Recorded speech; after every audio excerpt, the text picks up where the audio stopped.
Lisa is a shy and introverted 16-year-old teenager. In the opening scene, she is running down a hill in the middle of the forest. Her clothes are torn and her face is covered in wounds.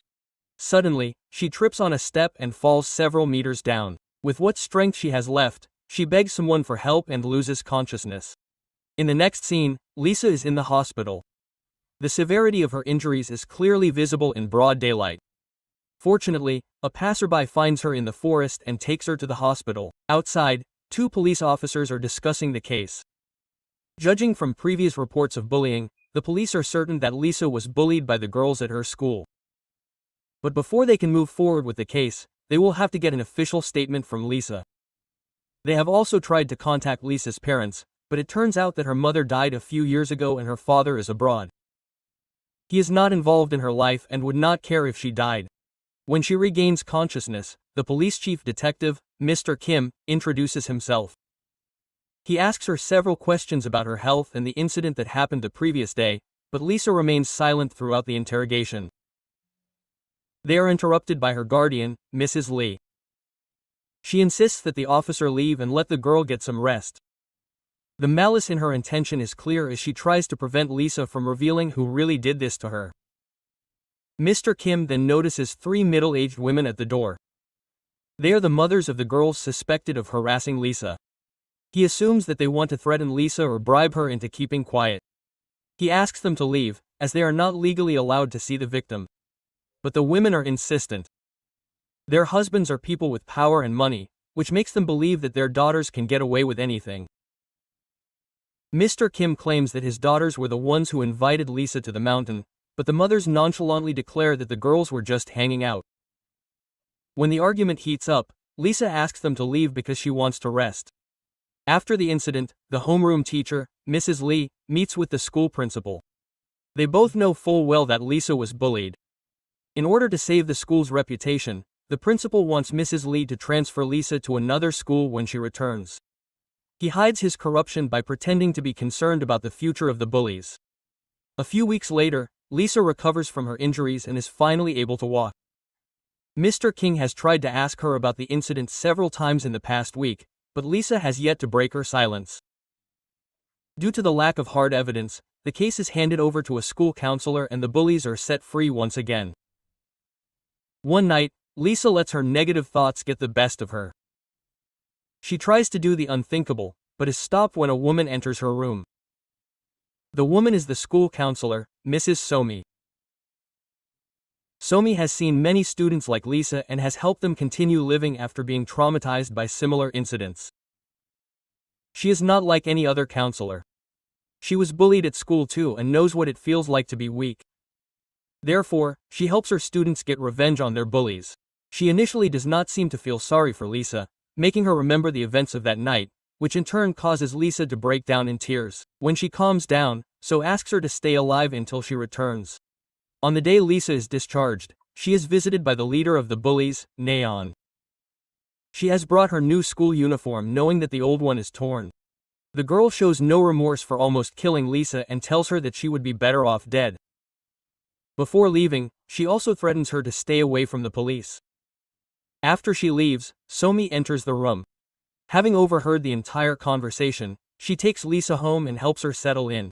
After that, Lisa goes to the neighborhood where her mother used to live. While reminiscing about the past with her mother before her passing, a passerby catches her eye. She follows the girl and soon discovers that she is her identical twin Jenny. Lisa attempts to reunite with her, but Jenny walks away uninterested. It is revealed that the girl's parents divorced before they were born.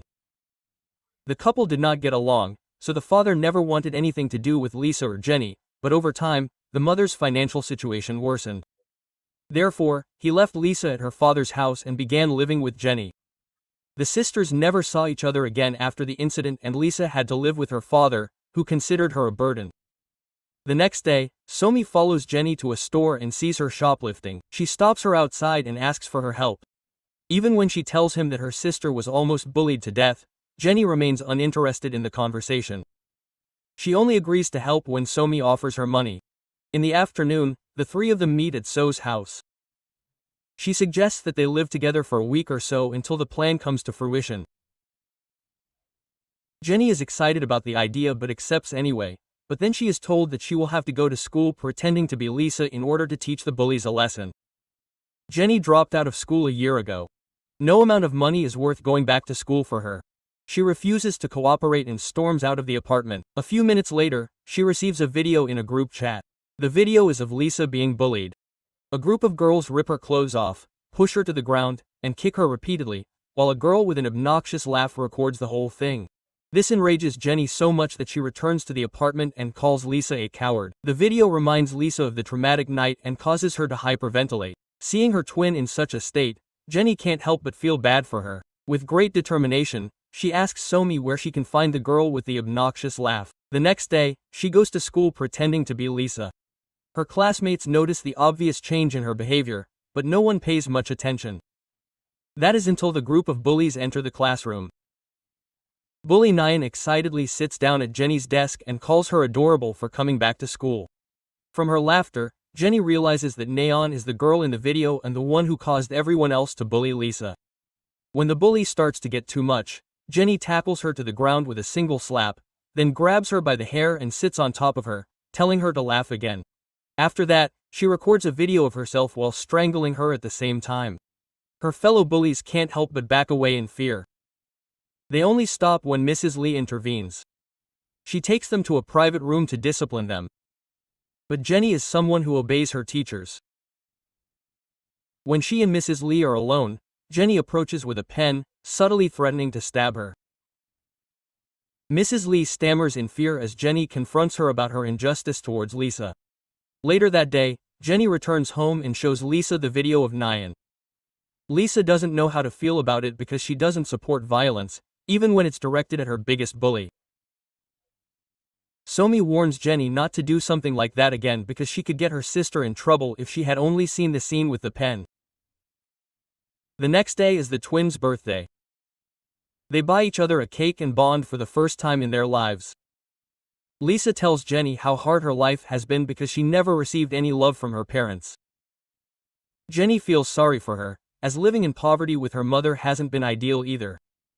The next morning, Jenny is asleep. So Lisa decides to go to school on her own. She thinks that since Neon was taught a lesson, she won't pick on her again. At school, Nyan's mother is with the principal discussing how to transfer Lisa to another school. The woman fears that he will try to take revenge on her daughter and wants him to leave as soon as possible. A corrupt director assures her that they will take care of the situation. Meanwhile, Lisa overhears their conversation from the doorway and runs to the bathroom in tears. There she bumps into Ong before locking herself in a stall.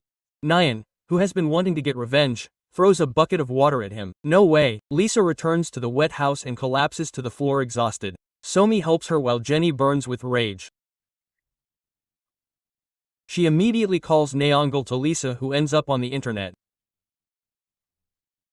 Scared of being convicted of harassment, Nayeon does as she is told. When she reaches the mountain, Jenny hits her on the head and knocks her unconscious. When she regains consciousness, she finds her hands and legs tied and her mouth covered with duct tape. Jenny removes the tape from her mouth and forces her to drink an entire bottle of water. She then takes out another bottle full of acid. Nayeon begs for her life, which only makes Jenny laugh harder. He pours the acid dangerously close to her face, but promises not to kill her. By this point, Nayeon can barely breathe and is crying hysterically. Jenny unties her legs and tells her to run if she wants to stay alive. The stalker seizes the opportunity, but falls a few meters away. Just then, Lisa arrives on the scene and tries to free Nyan because she doesn't want more people to get hurt. Seconds later, Somi follows her and is shocked by the scene. She scolds Jenny for losing her temper and calls an ambulance for Nayeon. In the next scene, Jenny is being questioned by the police. Since no one actually saw her with the victim, she is just a suspect. Somi arrives and asks the officers to let her go for now. The officers decide to wait until Nyan regains consciousness and let them go. Outside, Jenny states that she doesn't regret her actions in the slightest and that she would do it again if given the chance. A disappointed person, Somi leaves her alone and returns home. Right after, Nyan's mother attacks Jenny, insulting her. Jenny mocks the lady with an air of superiority and asks her to laugh like her daughter. As they argue, she also lets slip that what she did was just revenge. The officers realize that she is in fact the culprit. When Mr. Kim calls her by Lisa's name, she is convinced that the Lisa he is looking for is at home. Later, Mr. Kim and his fellow officer drive back, but Kim can't get the idea of Jenny out of his head. Having also noticed a significant change in Lisa's behavior since she was in the hospital, suspecting that she has a doppelganger, he drives to her house to check. However, upon arriving at the location, he finds it empty. Just then, he receives a call from the hospital informing him that Nyan has regained consciousness. She was thinking that there was someone else at the scene when she was attacked. A flashback shows us that there was actually no one else there when Nyan was lying on the ground in the mountains. In fact, Jenny, Lisa, and Somi are all the same person. Up until now, whenever Lisa talked to any of them, she was only talking to herself. She never had a twin sister. After being bullied, she was so lonely and helpless that she would fantasize about having someone who cared about her. Soon, the fantasy turned into an obsession and she developed multiple personality disorder. Meanwhile, Sony is a counselor and the only real person who helped Lisa, but she never met her at the hospital. Lisa imagined that she was there to cope with loneliness and eventually added her to their personalities. The court finds out what exactly is wrong with Lisa and she ends up in therapy, quitting school, and focusing on her mental health. We see a clip of her talking to a therapist about her past trauma in great detail. She has finally recovered. In the last scene, the real Somi drops her off at the airport. Lisa flies to a different city to start a new life.